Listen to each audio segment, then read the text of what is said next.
बड़ी उम्मीद थी इनको बीजेपी से। ये बीजेपी के गुण गाते थे कि बस जी बीजेपी वाले आएंगे हमें बसाएंगे। उल्टा क्या हुआ, जो यहां बसे हुए थे वो भी अब रहने के लिए तैयार नहीं है। जिनको हम लोगों ने बसाया इन लोगों ने उनको भगाया, घर के घर खाली हो गए।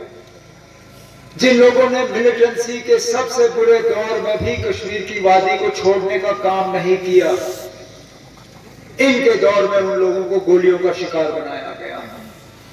किन किन के नाम लो, चाहे वो श्रीनगर में दवाई की दुकान पे बैठने वाले बिंदु, या यूनाइटेड नेशंस के दफ्तर के पास कृष्णा ढाबा में बैठने वाले हमारे साथी जो 30 साल यहां से भागे नहीं, लेकिन इस दौर में जहां पे इन्होंने अमन का वादा किया था, इस दौर में उनको छोड़ के भागना पड़ा। तो फिर कौन सा वादा यहां के लोगों के साथ पूरा हुआ? तभी तो हम कहते हैं ना कि हमारी जिम्मेदारी जो है वो इतनी सिर्फ ये नहीं है कि हमें इलेक्शन लड़के हुकूमत बनाना है।